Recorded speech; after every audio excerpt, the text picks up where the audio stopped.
Back to the nursery. Hunger and misery. Beastly austerity. Oh, what a life. It's nice to see you young ladies back. Thank you, Withers. More than it is to be back. Holidays are too jolly short. They just fly. So will you have to, or you'll be late for assembly. He's right. Better drop ballast and bail out our bills. It's all right, Withers. She's crazy on boats. Boats and boys without the you. You bet, without you and with me. New girls, report to me in my room, please. I say, did you manage to bring what I wanted from Paris? I'm terribly sorry Daddy ran out of francs on Easter Monday. Had to flog petrol coupons. I've got lots to tell you. Mens sana in corpore sano. Sound mind in the sound body. I rather like that. Talking to yourself's the first sign of going potty. Virginia went home to Florida and flew back. Wait a minute. Picture. He's got the cutest little cutter. What? Cutter, a sailboat with 2 sails. Stupid. Oh, I thought you meant his moustache. Well, come along. Au revoir, Nora. Half term won't be long, you know. Goodbye, darling. Goodbye now. Mrs. Wheeler, Joan's a very sweet girl. Just one thing more, matron. I'm very anxious about Joan catching so many colds. Oh, that's all right, Mrs. Wheeler. I'll see that she doesn't. And now, if you please... You must insist on her continuing to wear her warm underwear. Spring can be very treacherous, you know. Suffering cats. What did you say, dear? I say, Patricia, can't stop now. I've got to see Matron. Have you seen this? What? About the new teacher. What about her? It's a him. Him? Him? You don't mean to say a master's coming to Littleton? Not coming. According to this, he's here.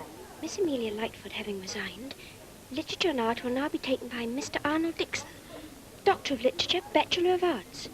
Do you think he's a bachelor too, or only of arts? Isn't it thrilling?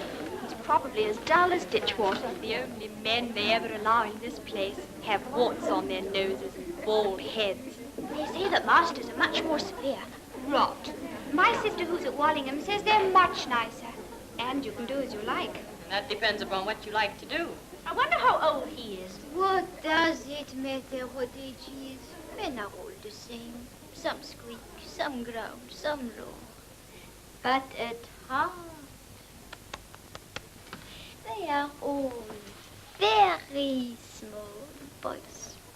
She should know. All girls in the assembly hall. I suppose that's to meet the hero.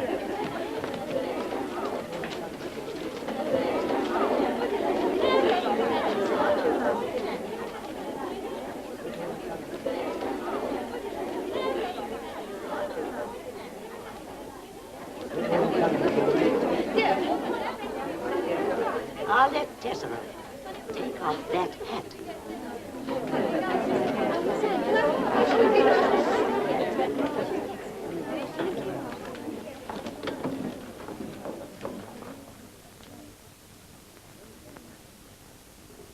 Sit down, girls.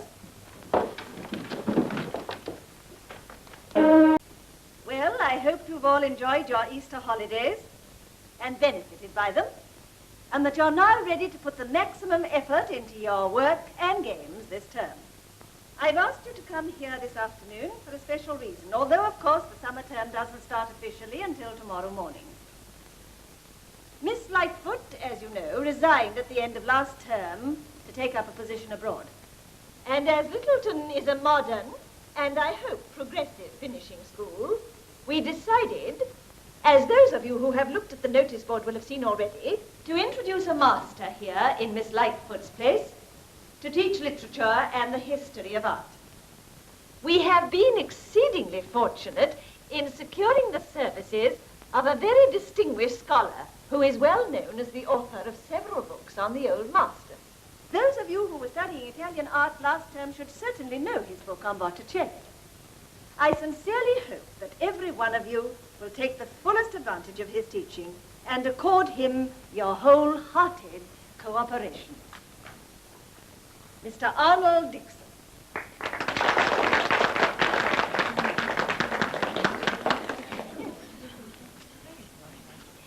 Ladies and, I'm sorry, Helen. Young ladies, I don't propose to make a speech.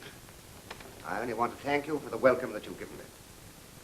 It's going to be a new experience for me to teach girls, just as it's going to be a new experience for you to be taught by a master. It's a bit pompous. But be that as it may, I see no reason why we shouldn't get on very well together. Or do I, sweetie pie? What a pity he isn't a chef. That's what's needed here. I hope you enjoy the subjects, the lives and works of the great painters and poets and authors. It's a change from old Lightfoot. It's a profoundly absorbing study. I can only say in conclusion that I'm looking forward to my work here, and I wish you all a happy and successful term. It would be better without glasses. But how could we miss sleeping? Shh. You love him already, you. Oh, yeah. You see, he's my father.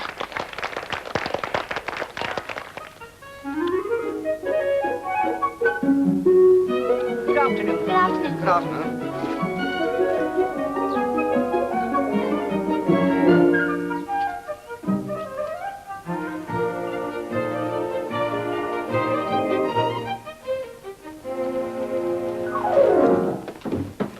Hello, Mummy.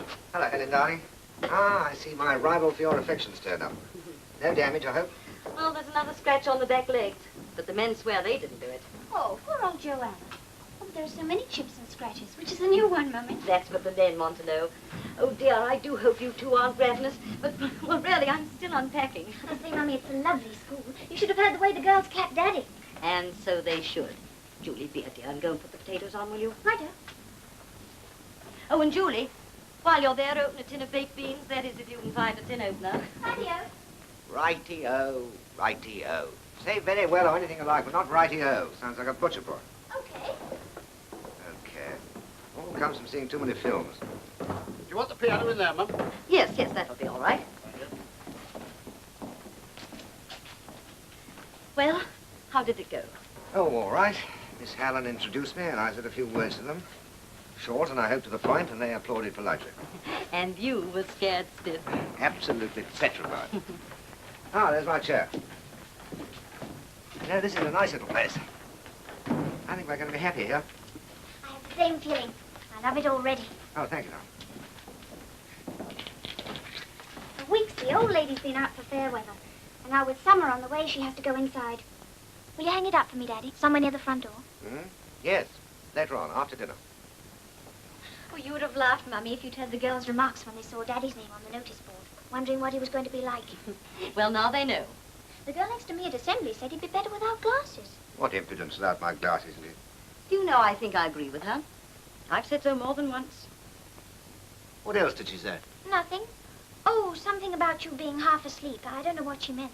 Anyway, I'm telling tales out of school. Arnold, do you think this is the best place for the piano? Yes, I should think so. There's no room anywhere else, is there? Do play something, Mummy. Oh, darling, I'm much too tired. Besides, my hands are absolutely filthy. How many pupils are you going to have in Littleton, Mummy? Well, Miss Helen said I could take 3. The most advanced, of course. I might be able to get some more on a commission basis.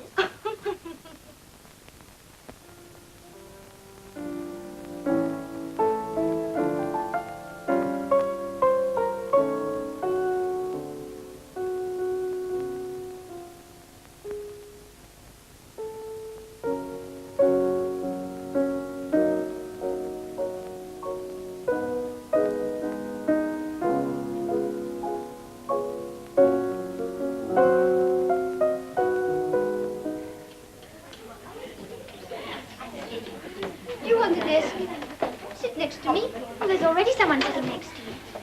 Would you please move up there? But I sat here last term. Oh, no, please don't move for me. I'm only a new girl. Won't you, for Mr. Dixon's daughter? Well, I hope you don't mind. Please don't treat me differently because of my father. It's all right, you won't be. Charlotte doing, hitching up alongside that new girl? She's the old boy's daughter. Oh, I already smell something cooking below deck.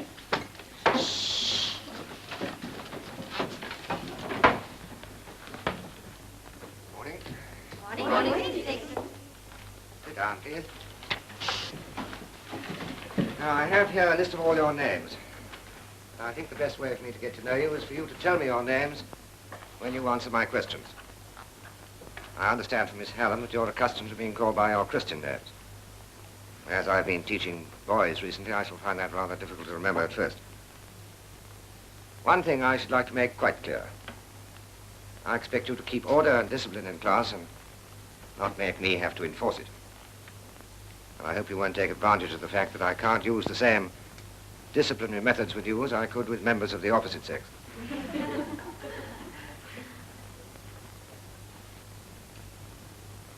I'm sure if we understand each other from the beginning, we all get on very well. I like him. I believe that last term you began studying the lives of the early 19th century poets. So you will have already realized how closely those lives, if not their actual works, were related to each other. This term, I propose to continue with Shelley. I wonder how old he is. Will you repeat that question, please?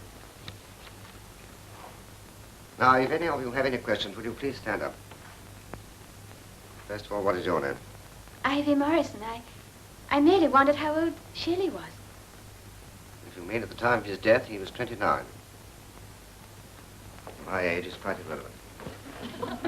You all studied Leigh Hunt last term, so you should recall the tragic circumstances of Shelley's untimely death. He was returning home... Wasn't it when Shelley crossed a lake horn in an open sailing boat, a 210-ballast Torbay rig, to welcome Leigh Hunt to Italy?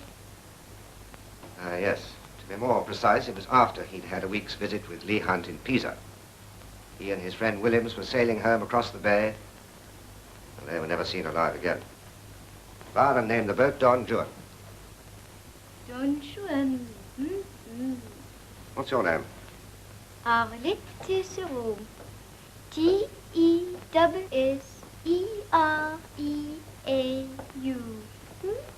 Stand up and you speak to me, please. You're French. Oui, monsieur. In my study at the end of the corridor, you will find a pile of Shelley books. Go and get them for me, will you?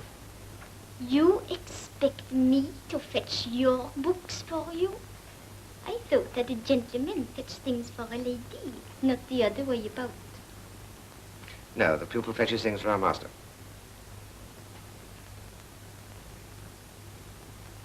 Hurry up.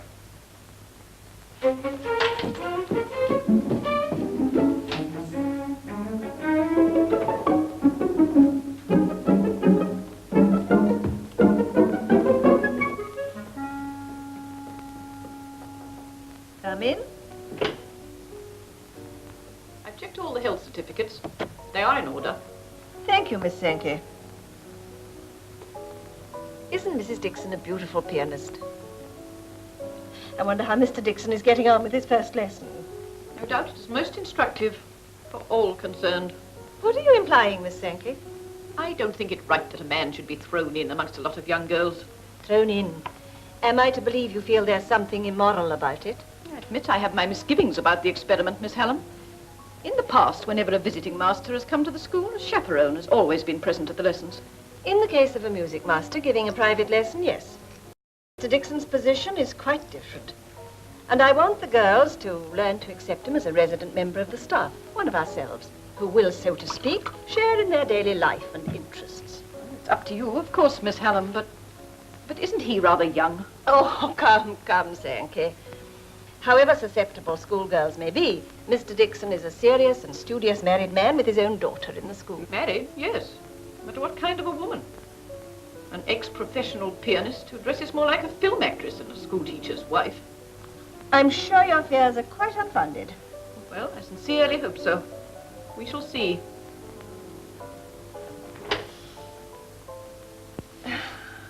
Shelley was a great reformer. He was passionately resolved to try and improve the existing conditions of mankind.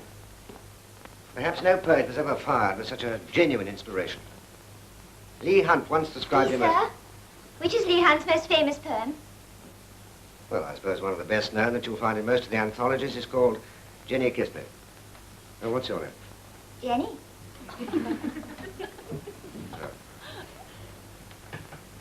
Born in 1792, when the French Revolution was at its height, he grew up at a time when the Prince Regent was... What's your name? All right, you may swallow first. Now, tell me your name. Bessie Spendlove. Well, this isn't a cafeteria. I know. Haven't you had any breakfast? Yes, but I never get enough to eat. Well, as our time is nearly up, you'll be able to finish your meal outside. I hope our next lesson will be less interrupted. For preparation, I suggest you write a summary of all I've said this morning. All I've said, that is, on the subject of Shelley. Arlette? I didn't give you permission to go. The bell has rung. Yes, I know, I heard it. Sit down, please.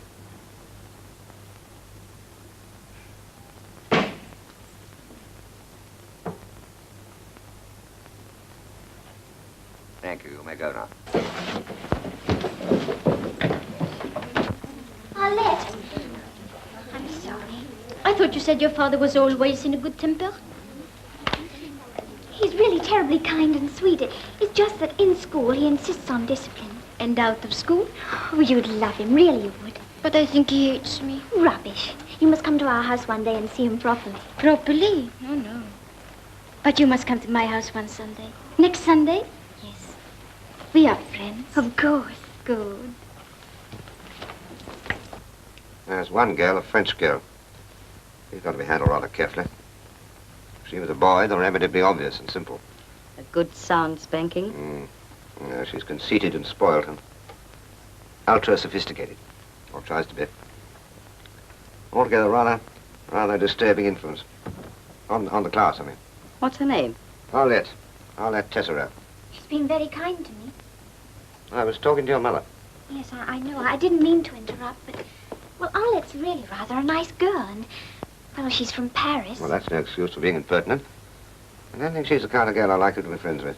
You mean you don't want me even to speak to her? No, I didn't say that. I just said I didn't want you to make a close friend of her. It would be rather interesting to know what this Arlette thinks about you. I think he's insufferable. Vain, spoiled, stupid, boring, badly dressed. And that moustache, those glasses. And nobody who thinks he's wonderful. Because he can order about a lot of girls. But he'll see. I'll show him. I'd back him against you anytime. Then you would lose. Well, I'll put my money on Arlette. There's no holding her once she gets underway, is there, Arlette? I have never failed yet. Our Arnold's a tougher proposition than a pimply schoolboy who'd fall for anything. I don't waste my talents on pimply schoolboys, as you call them. And I fancy that Monsieur Dixon, though he does not know it, is just arriving at a romantic age. She's got something there. Middle age. When a man stops trying to dodge temptation and starts checking up to see if he's missed any. I've always been told that the quickest way to a man's heart is through his stomach. Bess, don't you ever think of anything but food? I could easily twist him round my little finger if I wanted to. Then try it. Perhaps I will. In the meantime, Mr. Dixon is quite oblivious to your charm or your existence. He is not. Then if he isn't, it's simply because he dislikes you intensely. And I dislike you intensely. Oh, I can assure you the feeling is mutual. And what have I ever done to you? If you really want to know, I think you're just unlucky.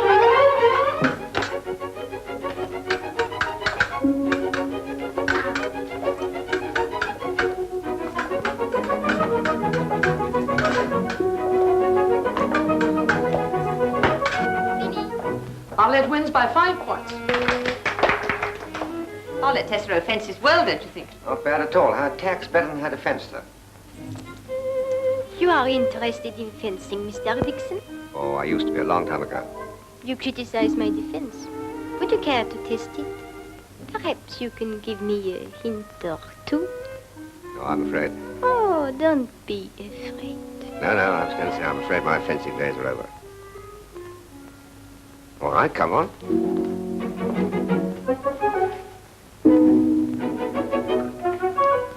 I won't make it too difficult for you, Mr. Dixon. En garde.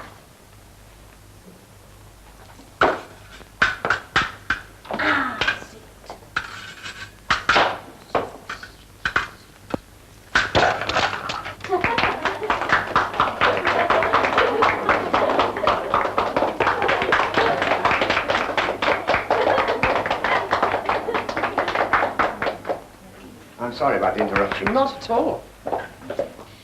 His fencing days are over.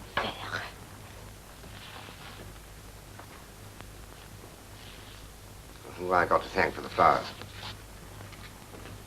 Will you stand up, please?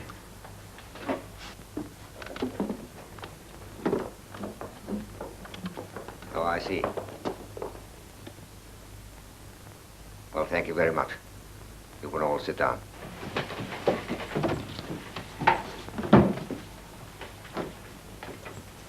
Arlette. Yes, Mr. Dixon? Oh, I'm sorry. I forgot to stand up. Well, that's all right. Why are you late? I found I had a letter in my stocking, so I went upstairs to change it. You seem singularly unlucky with ladders, don't you? I find I've forgotten a book I want. In my room, you'll find a book called Art in the Renaissance. Go and get it for me, will you? With pleasure, Mr. Dixon.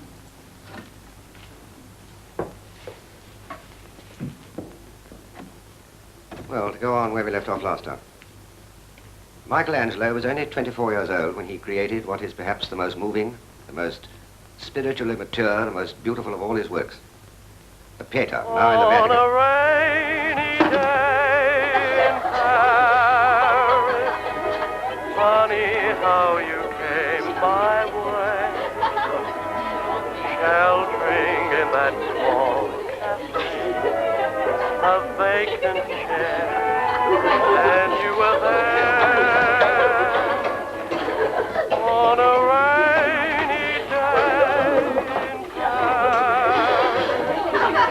breathing on the window pane, children playing in the rain, no passers-by, just you and I,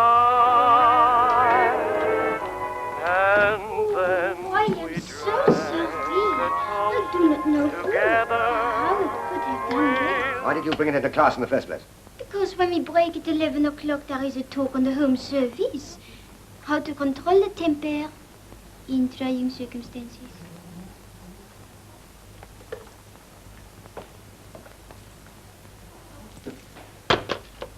As I was saying,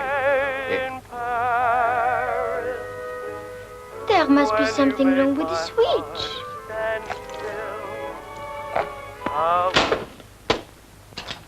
put that in my study at once. I wouldn't say she exerted a particularly good influence over the other girls, but she seems to resent discipline. Her mother died when Arlette was very small. She's been neglected and been very much on her own. She's probably been spoiled. Hmm? She has, and surrounded with material luxury. Her father is Jacques Tessereau. Oh, the art dealer. Mm-hmm. He has a large house in London, but spends most of his time abroad. And Arlette has met the strangest continentals.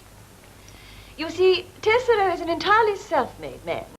He has this uncanny flair for antiques, which has brought him a fortune, and he's clever enough to want his daughter to acquire at least some of the education he lacks himself. I see.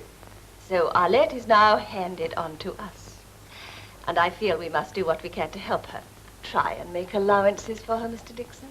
Of course, I'll do my very best. I'm sure you'll succeed. I'm sure she'll respond to you. And if she doesn't improve and you still think that I should have a talk with her, well, I'll gladly do so. Thank you so much, Miss Hallam. I hope I shan't have to bother you again.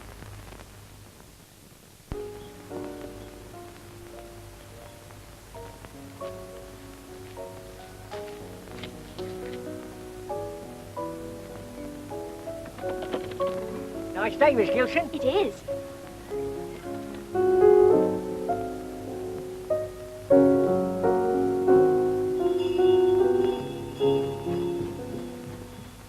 All right, Mummy, I'll go. Oh, hello, Paula. Hello, Patricia. Well, how much have you managed to practice this week?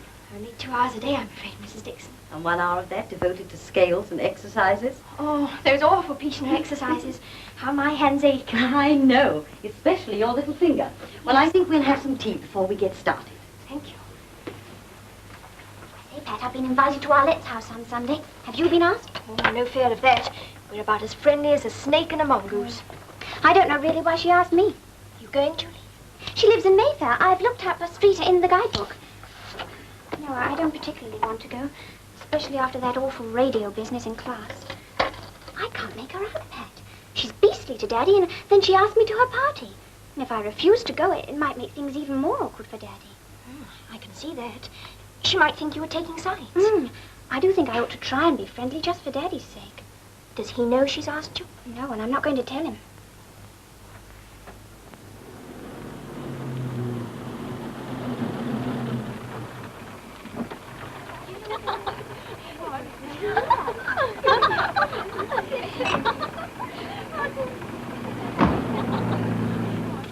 Gee, some place. Miss Arlette is expecting you. You come upstairs. How lovely to have a millionaire for a father. Is he a millionaire? A real one? I don't know how real, but you can't run a place like this on peanuts. This way, please. This is a lovely house. It reminds me of some place. I've got it. The ladies' restroom in Radio City.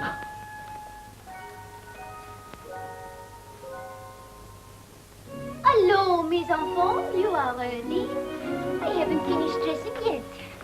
What will you drink? Take what you like. Let me see. Oh, Marie. I'd rather wait for tea, Arlette, if you don't mind. Tea, how English. But I forgot. You are the professor's daughter.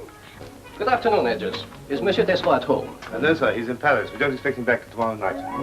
Well, it doesn't matter. I just wanted to collect a little Picasso. Oh, yes, sir, that little picture he left for you upstairs. Is Miss Arlette at home? Just for the weekend, sir. She's entertaining some of her school friends to tea. I'll write a note for Monsieur Desroy. Don't bother, Edges. I know my way. Yes, sir.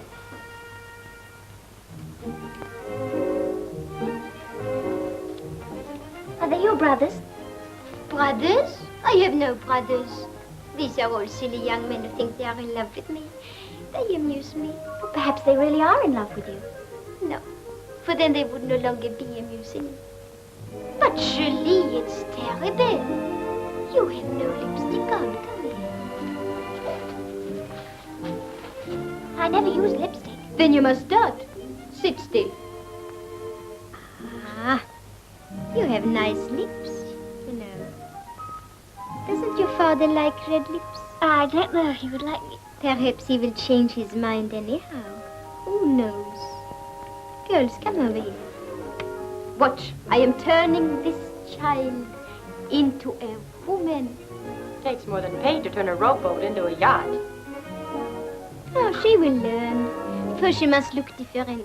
People behave how they look. Well, she looks jolly attractive anyway. Maybe it's inherited, Arlette. From her father. Now, what do you think of yourself, Miss Dixon? Oh, I look like someone else. Yes.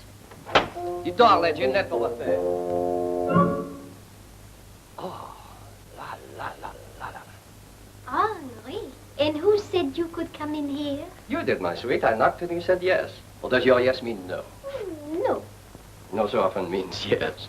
Would you please give this to your father when you see him? Arlette, won't you introduce me? This is Henri Sinclair, a friend of my father's. He is not to be trusted. Oh. Jenny? Jenny. Joan? Joan. Joan. Virginia? Virginia. Ivy? And Jill. Charmant. And who's the baby? The little Julie. She's in my former Littleton. Her father is the new master. You have a master. Exactly. The fellow has my deepest sympathy.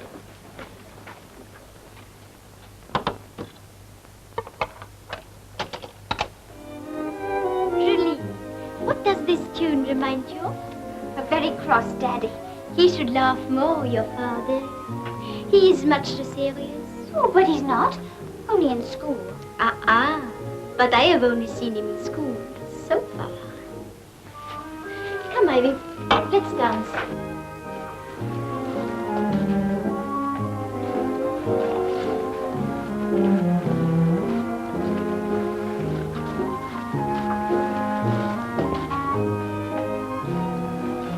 I'm afraid I'm not a very good dancer. I don't know any steps. It's only the first step which is a bit tricky. The rest is just a question of rhythm. Oh, yes, that's what my mother says. Your mother, she has taught you the importance of rhythm. Oh, yes, you see, she's a marvelous pianist. Oh, I see. Do you like music? I love all the arts. I'm a painter. Oh, Daddy's written books about pictures and painters. His daughter would make a lovely portrait. I have a studio in Chelsea. Will you come and sit for me? Oh, well, I don't often come to London, only with Mummy on holidays. It's you I want to paint, not your mummy. I am in the telephone book. My name is Henri Sinclair.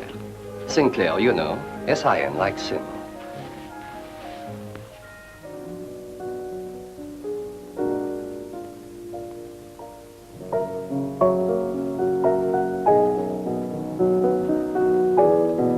Why so restless, darling? I'm worried about Julie. Oh, she'll be here in a moment. She ought to have been home and in bed hours ago. Why? An evening out with the girls will do her good. Besides, she's growing up, you know. Yes, but it's too late when she's going to get up early in the morning. I think I hear them. All right, I'll go.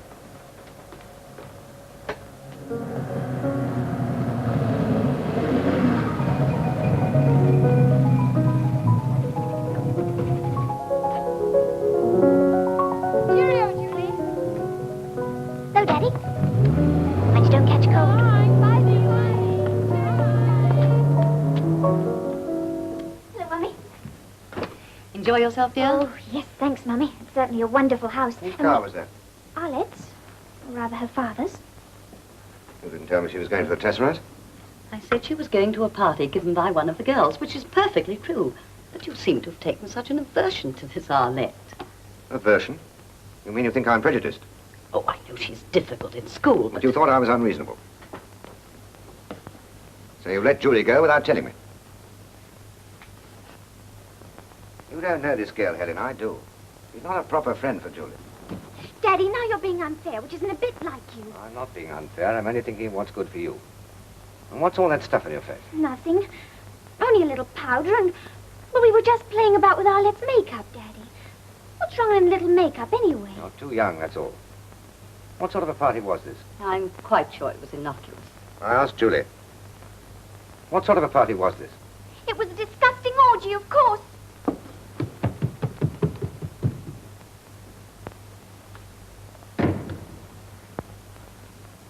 I've never known it like this before. I'll have a word with that Tesseract girl in the morning. I've never known you like this before. I suggest we forget the whole thing. Oh, well, I'm for bed. I'll leave you to lock up.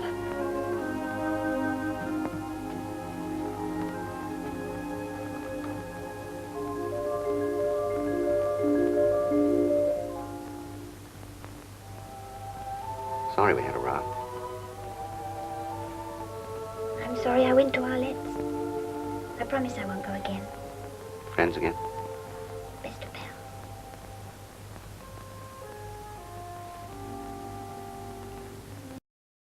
Julie, what have you been drinking? Cocktails? Cocktails? Only 2. I'm not old-fashioned, but I hate the thought of somebody of your age coming home smelling a drink. It's not wrong, but it's... Don't you think it time Julie went to sleep on it?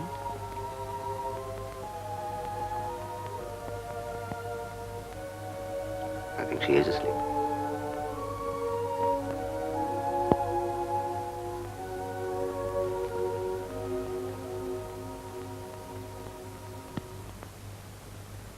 My daughter, Julia.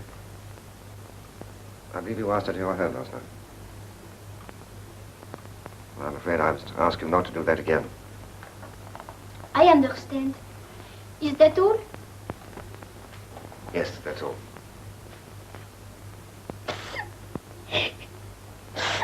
Why do you hate me so? I don't hate you. I don't hate anyone. But you will not even literally be my friend. Don't you see, Julia's a lot younger than you are. If not in actual years, in experience. Now, do you think she's too young to go out and drink cocktails and use makeup? Oh, please, Arlette. I'm sorry, Mr. Dixon, about yesterday. And I know I'm very bad and very behind in my work. But it is not all my fault. It's not your work I was talking about. It's the way you behave. Please be a little patient with me, Mr. Dixon. I promise to be better in the future. I'm sure you will. I don't like having to talk to you like this. It will be the last time. You must please help me. You see, I have not been very much at school. I was ill a lot.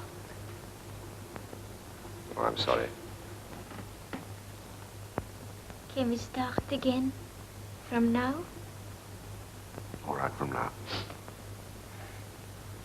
I'm sorry. I am so foolish and silly. It's never foolish and silly to talk things over frankly. I think we'll understand each other better from now on. You are very good and kind, monsieur.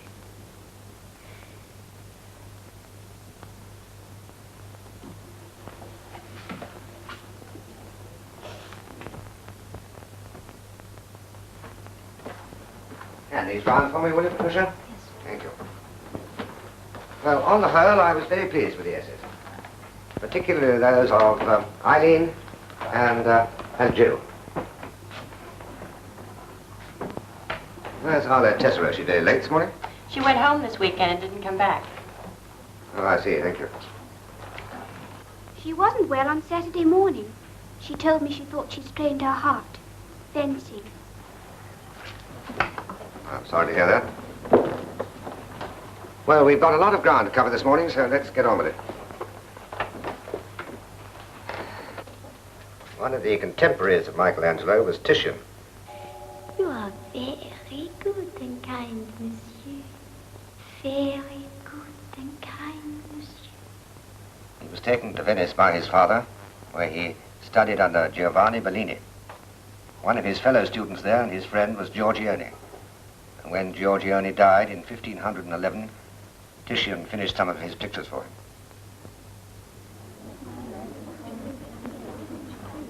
Daddy! Daddy!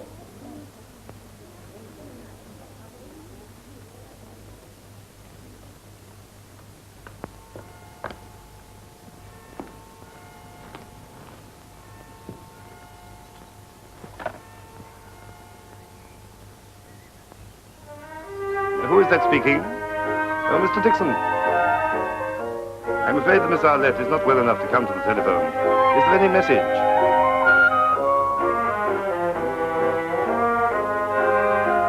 Yes, sir, I'll tell her.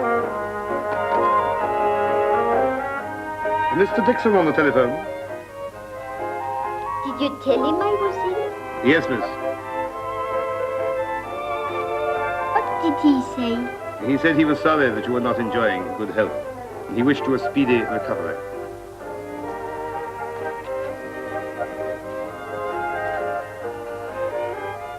Jez, Yes, miss. get my father on the phone, the Paris number, quickly. Quickly. There is something I want him to do for me. No? Quickly. Continental trunks, please. I want to speak to Paris. Passy 3721. Thank you. Oh, by the way, Miss Hallam's had a request from Arlette Tessero's father. He's very anxious she shan't get behind with her work because she's had to stay at home.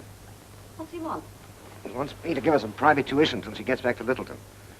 He's very keen on her getting a thorough education in art. The education I gather from Miss Hallam that he lacks himself. He probably wants her to help him in his art business when she leaves school. Yes, still, I don't relish the idea of going to London 2 or 3 evenings a week. There's an excellent train service every half hour. And a bus from here in 10 minutes to the station. I bet they'd lay on a car for you, knowing Arlette. Yes, of course, the money'd be useful, wouldn't it? It certainly would. Miss Arlette is waiting for you in her sitting room, sir. Thank you. How is she this evening? Oh, much better now, sir. Mr. Arnold Dixon. Good evening. Evening, Mr. Dixon. I'm so sorry I can't stand up, but I'm feeling so very weak. Oh, I'm sorry to hear that. Sit down, please. This must be an awful bother for you, but you see, my father insisted. Oh, it's no bother at all. I shouldn't have told him how clever you are, and how much you have taught me already. No, I felt very guilty when I heard you'd strained your heart fencing. It must have been that afternoon when we were... Perhaps. You can never tell what will happen with the heart. No, I suppose not. Well, since you've been away, we... Thank you for your phone message. I wanted to find out how you were.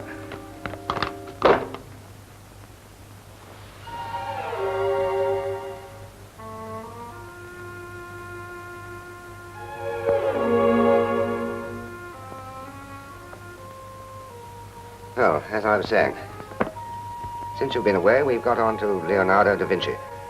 And I think the best thing we can do this evening is to try and catch up on as much lost time as possible. I quite agree. And then the next time I come, we can get on with the poets. You know, away from school you look so different. Different? Not so stern. Much younger. Oh, come on now, please. You mustn't waste time. Oh, no, I don't want to waste time. But But what? why do you wear those funny spectacles? They are not even whole ones. And you would be quite good looking without them. I wear them because I need them. Now, if you'll stop making personal remarks, we'll get on with our work. Come on.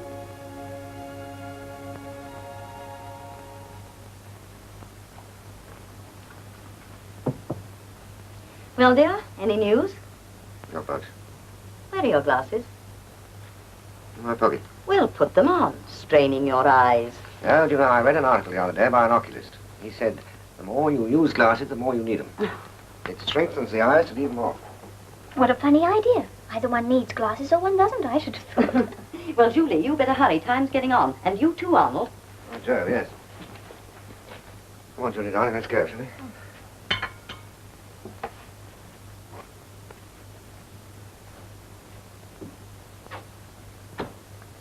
Bye, darling. Goodbye.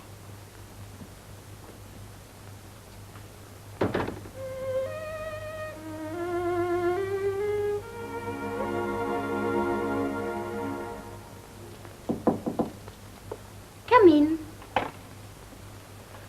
Oh, good evening. Good evening. Where are your glasses? What? Oh, I dropped them on the bathroom floor. Most annoying, because you can't get a new pair for months nowadays. In the meantime, you cannot see anything. Oh, I can see quite a bit, really. Can you? How are you this evening? Oh, not very well. In fact, I do not think I can concentrate on the lesson at all. Oh, I'm sorry to hear that. Well, I needn't have come read in it. A cigarette? No, I only smoke a pipe at home. Oh, I think pipes are so unpoetical. It's funny you Englishmen are so prosaic. And yet you can have such great poets like Shelley. I love Shelley. I've been reading him preparing for our lesson, you know. Well, that's good. Before you go, can you read me this little poem? You read so well. And when I read it to myself, oh, I cannot always understand it. And I shall really see if you can read without your spectacles. The fountains mingle with the river, and the rivers with the ocean. The winds of heaven mix forever with a sweet emotion. Nothing in the world is single. All things by a law divine in one spirit meet and mingle. Why not I with thine? Yes, that was published by Leigh Hunt in 1819. But there's one more verse. I will read it to you, and you can correct my English, yes? See the mountains kiss high heaven, and the waves clasp one another. No sister flower would be forgiven if it disdained its brother. And the sunlight clasps the earth, and the moonbeams kiss the sea. What's all this kissing's worth, if thou kiss not me? Yes, you read very well. Well, if we're not going to have this lesson, I think I'd better be going. I can catch an earlier train. I mustn't tire you out if you're not feeling well. I will see you to the door. No, don't bother, please. Oh.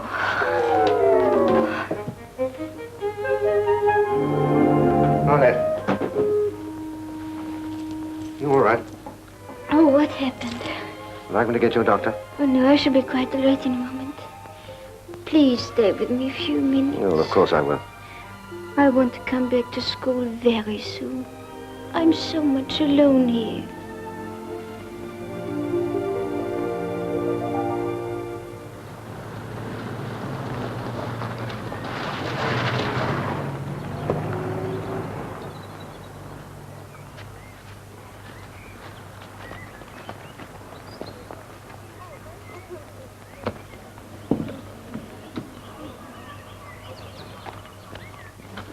Hello, Arlette. Hello. Hello, Arlette. We're dying to hear all about it. And all the lowdown about the private lessons. Was it very private? He's chucked his spectacles. Did you have a hand in that? Of course. And that is only the first thing he is going to throw overboard. Oh, it is nice to see you back again, Arlette. I am glad to be back, Julie. I have missed so much, haven't I, Mr. Dixon? No, I don't think you missed very much. Oh, see you in class, Arlette. You really better? Oh, thank you. I feel wonderful now. You look wonderful. And you, Mr. Dixon, you look very smart. If you will forgive me passing a personal remark this time. Well, my publishers have just accepted another book of mine. I thought I deserved a new suit. I am glad. And I am sure you have earned it. You work so hard and so seriously. Are you taking time off to come to the treasure hunt this afternoon? It is such a lovely day. Yes, yes, I promised Miss Hallam I'd try and get along. But surely you're not going treasure hunting. Very strenuous, you know. Oh, no. Not if you find the treasure in the end. I will be late for class.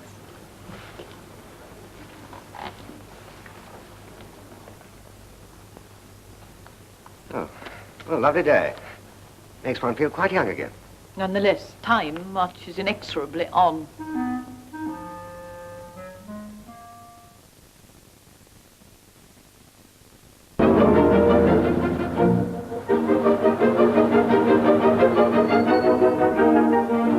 Come on, girls, all right. Hurry up, everybody. Come on, Doreen, don't dawdle.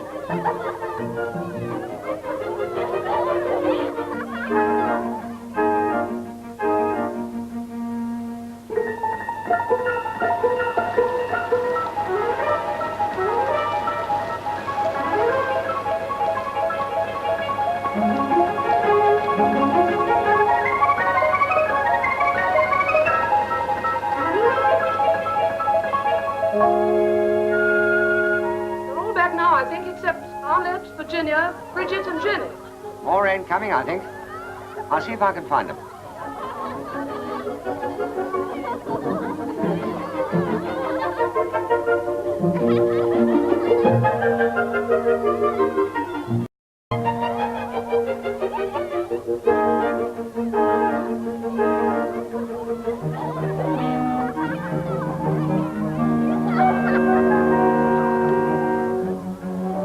Where's Mr. Dixon going? Gone to look for Miss Tessero, I expect.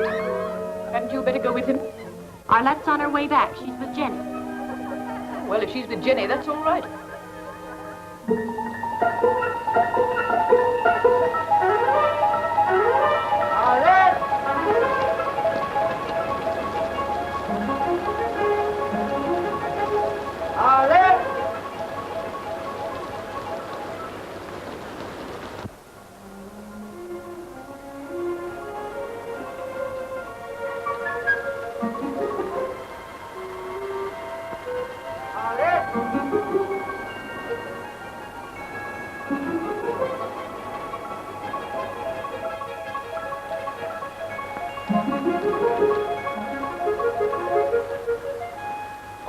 last.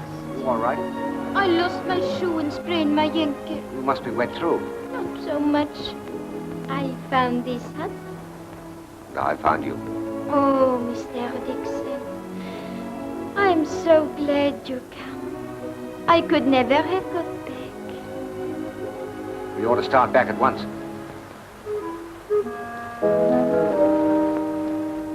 But I cannot walk. You will have to carry me. All right. Look this way.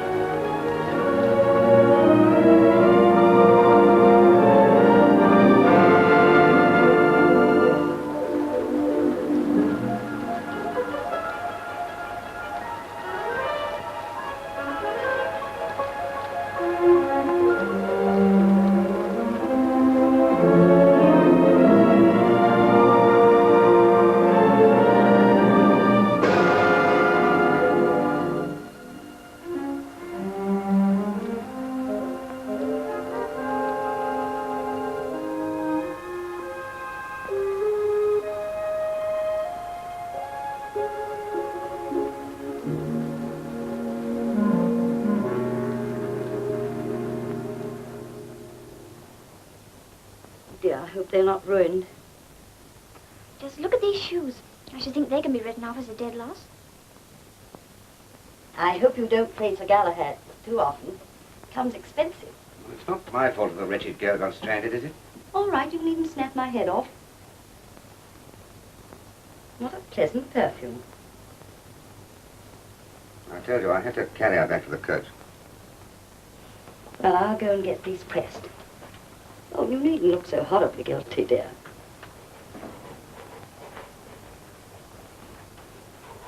Darling, don't clean those shoes all over the carpet. What are you looking at me like that for? I wasn't looking at you. I was miles away.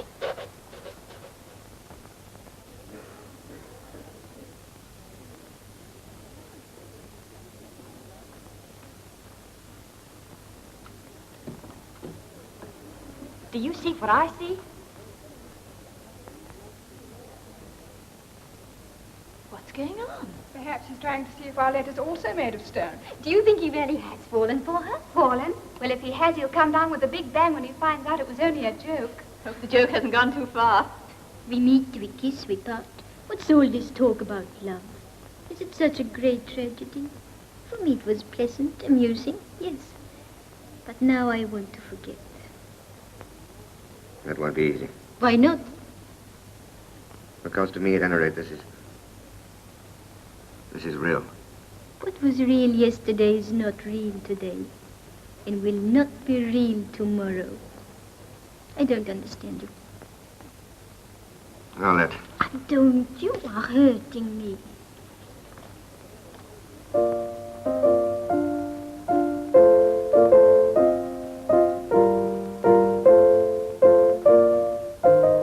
I think Julie's technique's improving, don't you? It ought to. She practices often enough. She's only doing her usual hour. Is it really only an hour? Never worried you before. All right, don't let's make an issue of it. Julie is practicing for an hour. All right, I'll go on when she's finished. Arnold. I'm sorry, I didn't mean it to go on the floor.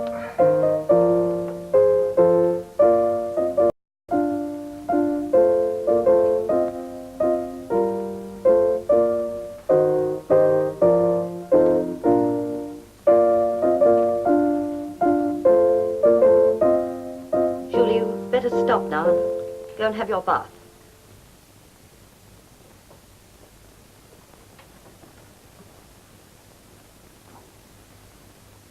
Sorry, Daddy. I'll come down and say goodnight before I go to bed.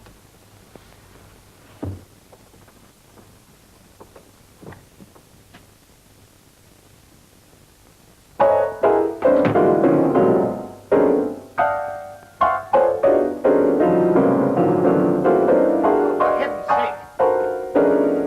Stop that dreadful row! Helen! Leave me alone. Let me take it out on the piano. You've got off your head. Have you? This fell out of one of your pupils' books.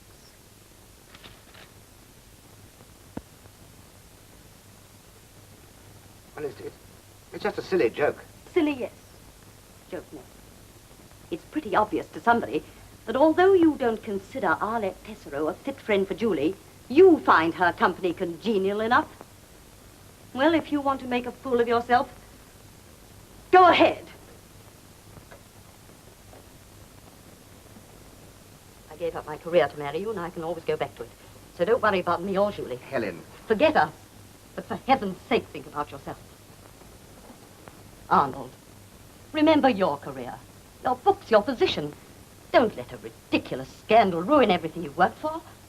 I wonder if those things are very important anyway. Not as important, apparently, as philandering with a girl not much older than Julie. If the consequences weren't so serious, it would be laughable. Helen.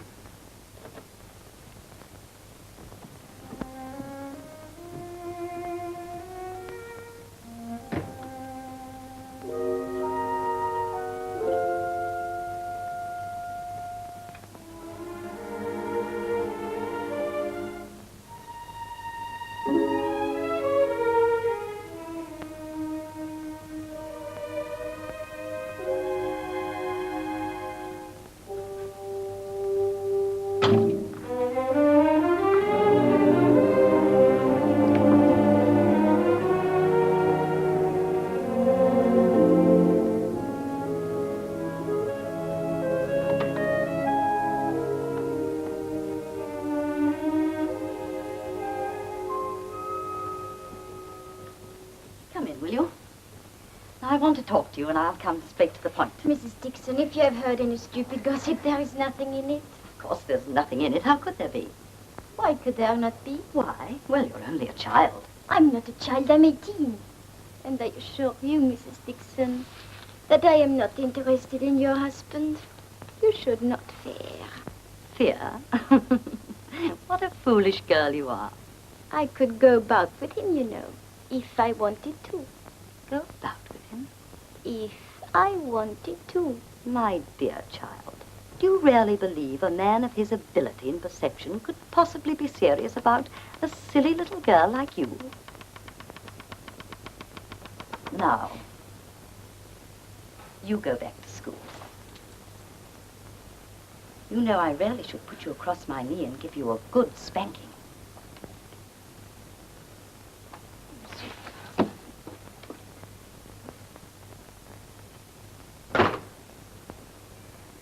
The way she spoke to me. Oh, I'll never forgive her. Never, never.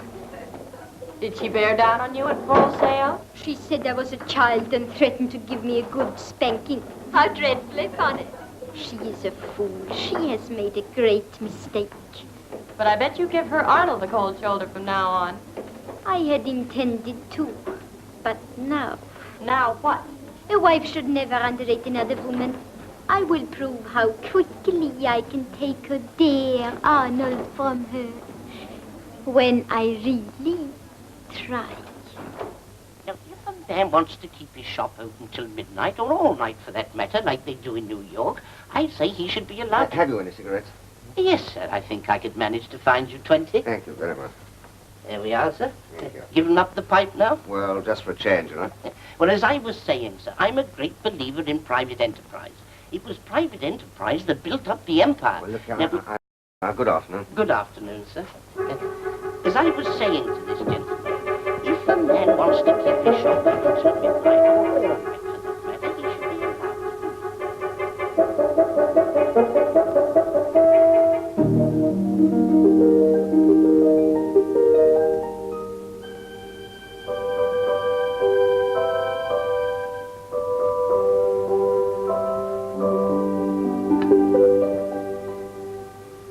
wanted you to have this. Oh, no, thank you. Afraid I couldn't get back for the early train. I hope you remember to bring her a little present. No, I'll have to give her some money. I was so busy all day today, I didn't have time to do anything. I called your publisher's office to remind you, and they said you weren't there and had no appointment.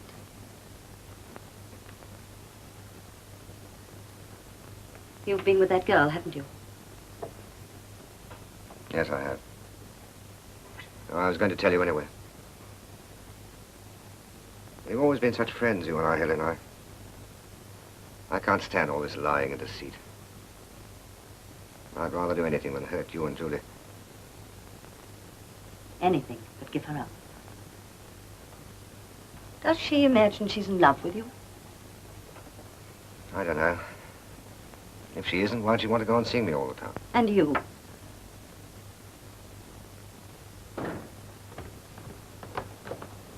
So, the truant has returned.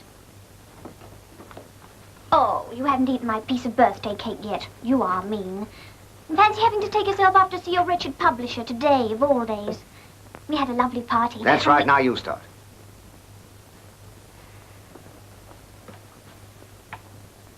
Well, why don't you say it? I'm a bad husband and a rotten father.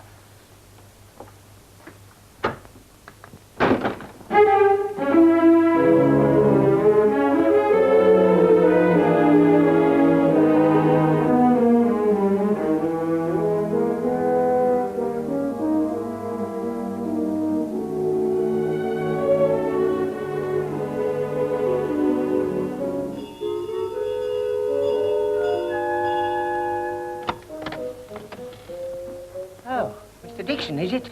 Anything wrong, sir? No, I've just left some rather important notes on my desk. Oh, come inside, sir.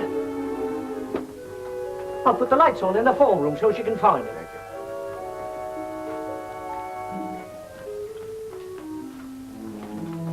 you. There you are, sir. All yours. Thank you. Now, let's see.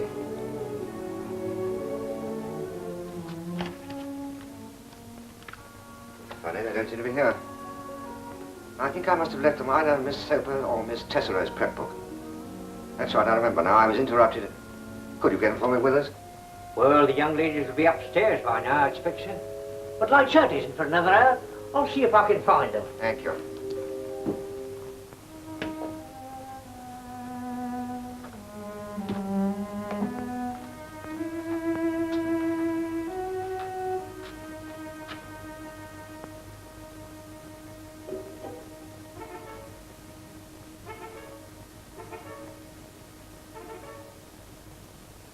Jock, how did you get in here? Come on, out you go. Out.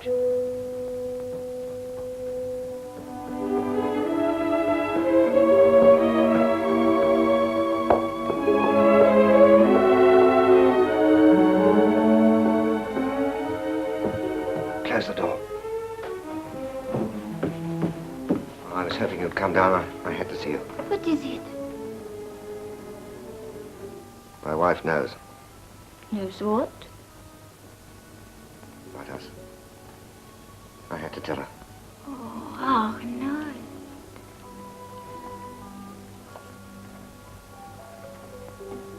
I can't go back there tonight. My darling. We must get away, right away from Littleton. Let us go to Paris on Monday. I will arrange reservations on the Golden Arrow.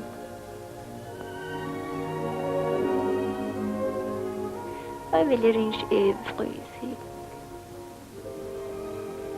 Do not worry. I shall count every moment until Monday. Oh, not Paris, tous les deux. It will be heaven.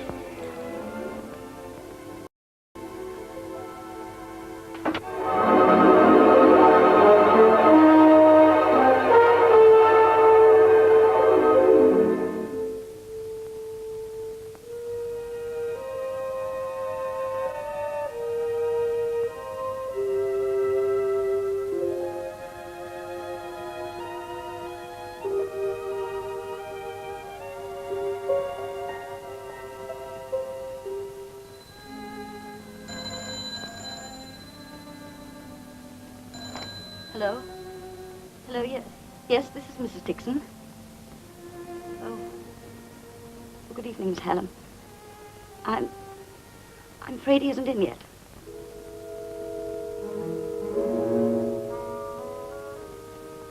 No, I want to speak to him personally. He's not at home. And Mrs. Dixon sounds very distraught. Of course he's not at home. Could I give him a message for you? I don't know. I don't suppose he'll be very late. Yes, I'll tell him you phoned.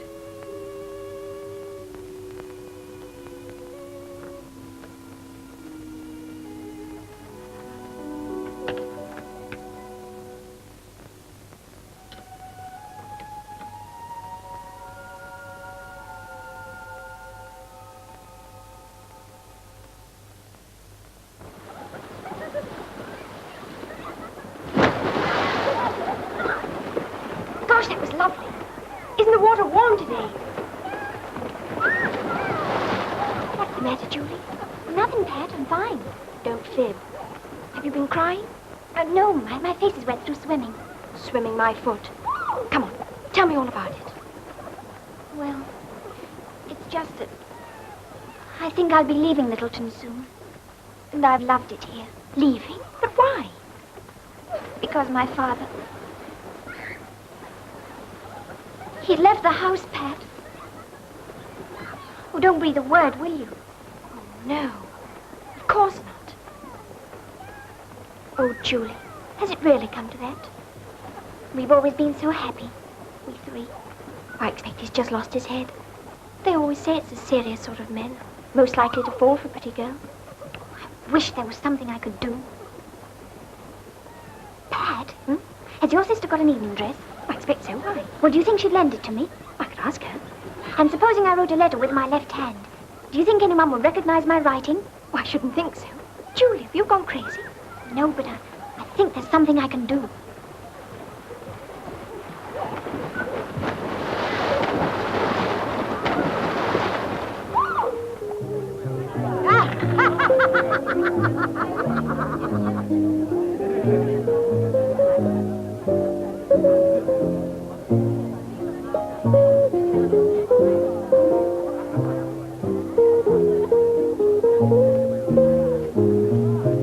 Henry, Yes, dear. when are you going to paint me? Tomorrow, dear. And how's Arlette? Oh, enjoying life in her own way. Don't we all? And who is her latest conquest? Someone old enough to be her own father. Another scalp for our collection. It's all very tedious. Henry, Yes, dear. when are you going to paint me? The day after tomorrow, dear. Hey, Yes. what the heck? Oh, I'm terribly sorry. I spilt my drink. I'm soaked. Well, that's nothing new. Come on, lie down and keep quiet. Henry, Yes, dear. when are you going to paint me? Next week, dear. Next week.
Now, what's your explanation of this? Why can't I have some fun? Now, listen, I'm your father, and I'm You not... were my father. Apparently, it's not the first time you've been to a party like this. I've even had anonymous letters about it, giving me the address and telling me if I went there tonight, I'd see for myself. So you came, and you saw your only daughter heading for moral disaster. Is that it? It must be in the family. Julie, how dare you talk to me like that? And where do you meet those horrible people anyway? At Arlette's. At Arlette's. Do you hear, Arlette's?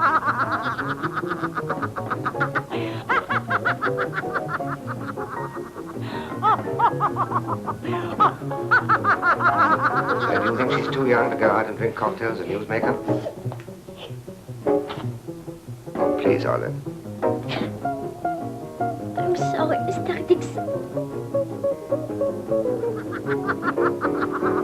I don't think she's the kind of girl I'd like you to be friends with.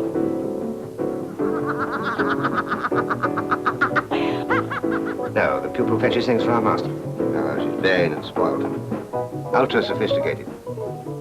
Arnold, remember your career. Your books, your position. Don't let a ridiculous scandal ruin everything you worked for. Does she imagine she's in love with you? Love. We meet to a kiss, we part. What's all this talk about love? To me, Henry, this is real. What was real yesterday is not real today. And will not be real tomorrow. Will not be real tomorrow.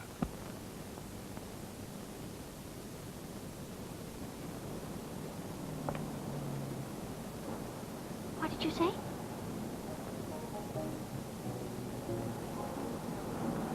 I was listening to myself. I want you to promise you won't go to any more parties like that. I promise. I don't want any more anonymous letters. That was the first and the last. I wrote it with my left hand. What? I wrote that letter. This dress belongs to Patricia's sister. Makeup is Mummy's. Something had to be done.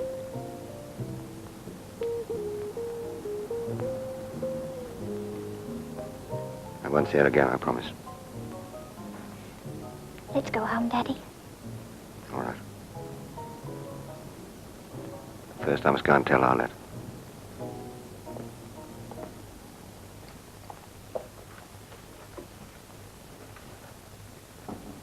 Come in. Oh, Arnold. What is this visit so late? Has anything happened? You look so upset. I've come to say goodbye. Goodbye? Oh, goodbye. Oh, no. No, it's not true. Oh, you can't leave me.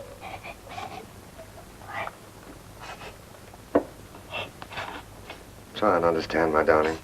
You can't do this to me now. I've been so happy packing all my things, thinking about you and I together.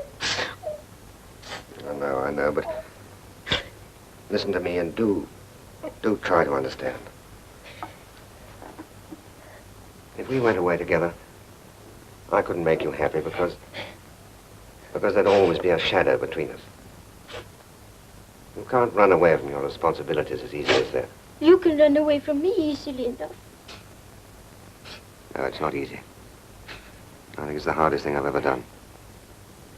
I hate myself for hurting you, but I'd hate myself even more if I ran out. I don't think you'd better come back to Littleton, do you? No. No, I'll go right away to the continent. Why don't you go to your father? You must try and forget all about me. And you? I shan't ever forget you, my darling. Bye. No, don't kiss me. I can't. Go away while I don't look. Oh.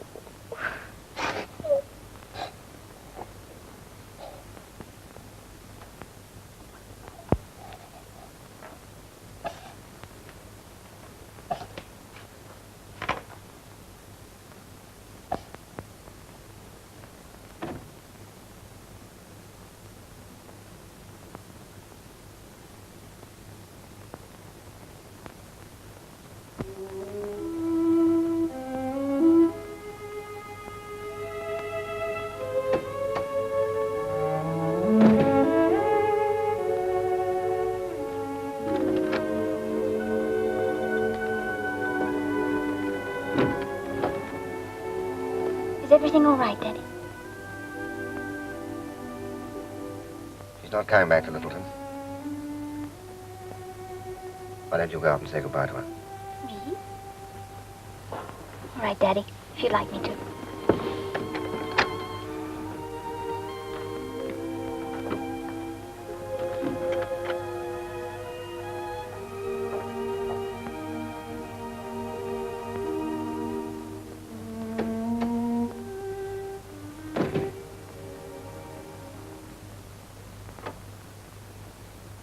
You? How did you get in? I was waiting outside for my father. Oh, you were you? Frightened he might decide to stay, eh? Of course not. He fetched me from a party and he told me you weren't coming back to Littleton. And I wanted to say goodbye to you, Arlette. Another goodbye. Who next, I wonder? Please don't be bitter, Arlette. I know you're very unhappy. Me? Unhappy?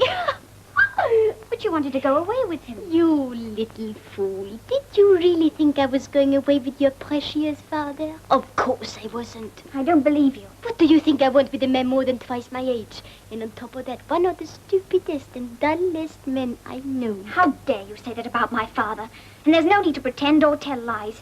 You were packing to go to Paris with him. That's where you are mistaken. If you look, you will see I'm going to Rome. And if you want to know, I shall be traveling on the Rome Express with him. Now, he is a man any girl would fall for. He is clever, interesting, and very attractive. Your father set out to make me look a fool. Well, I made a bet to get my own back. And now I have made a fool of him. It was very easy. The only person you've made a fool of is yourself. I think you're despicable. And I hope I shall never see you again. Do not worry. You never will.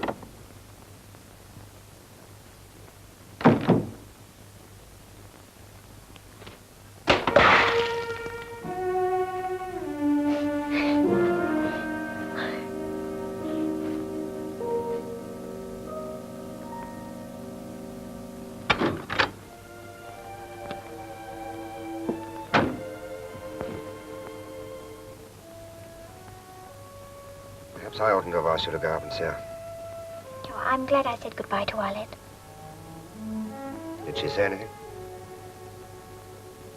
Yes, she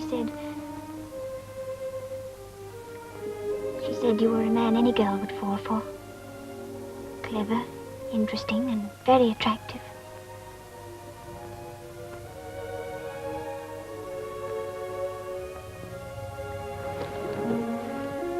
You drive us as far as Littleton in Hertfordshire? Littleton? Hertfordshire? At this time of night? Oh, all right, Governor. You're being very extravagant, Daddy. It's worth it.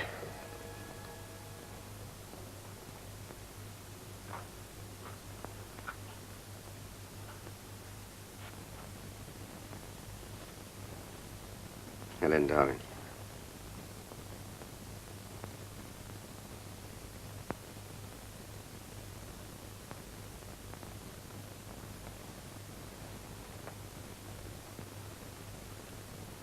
I forgot to stop at the Rose and Crown to pick my things up. You needn't bother. Here. Come in. You rang, miss? Yes, I did. This time it's my swimsuit that has disappeared, still being dried, I suppose. And where are my tennis shoes?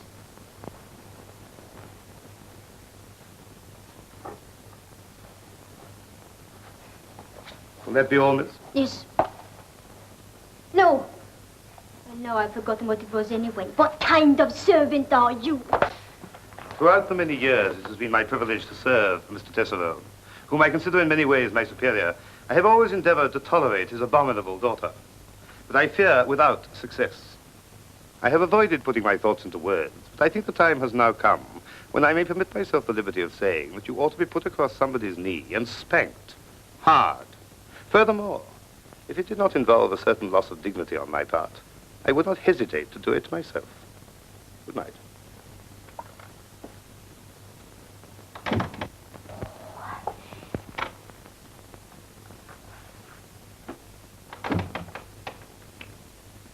Dignity be blowed.